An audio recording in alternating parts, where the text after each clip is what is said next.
For this one, I use the material where I can find it and I use it. I use a pine, red cedar, and oak, which has worked out perfectly fine. Originally, the Inuit people use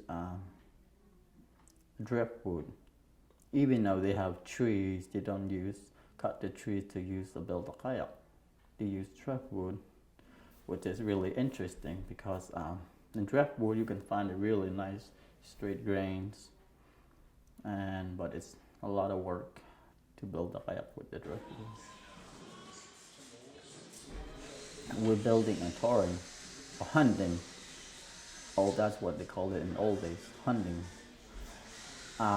What we want to know is how long is your legs, so we can put the footrest, or you can kick it. And what we want to know also is a knee ball, so we can put the knee rest, where you can really control your hips to use the kayak also for the rolling and for the hunting. And for the width, use your knuckles here to make that width, and also was used for the hunting kayaks. And for the length, it's based on 3 times of your length, or 3 times of your arm length. 1, 2, 3. And for the back deck, it usually we want to make it that high, and for the knees, where you can get in that high. So take all these measurements and put it in the paper and use these to build the kayak, starting with the gonals, the long pieces. And when you're working on gonals, you mark the center and find backrest and maligiaq rest, and from there you lay out the rest of the deck beams and 2 of the long pieces, and mark all the ribs where it's going to be, and make holes where you can stick it in. And after that, when you're done with layout and make the holes for the ribs, you split it and started putting the deck beams.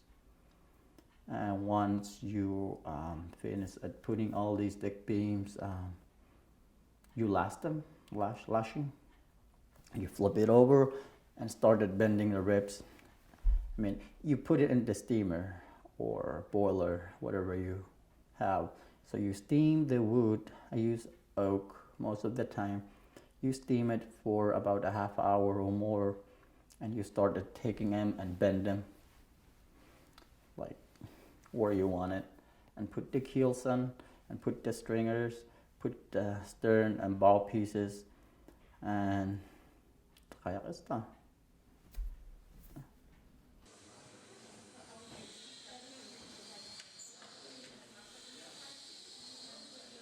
A lot of places in Alaska, the kayaks, it's pretty much gone. There's few places still building it, but most of it is like the history, culturally, it's gone, not use it anymore. So my idea is if I can learn how to build them, I can try to revitalize and help the new generation to bring it back. So the students, kids, anybody who can start building it, like start after school programs, so they included in the educations and all this stuff.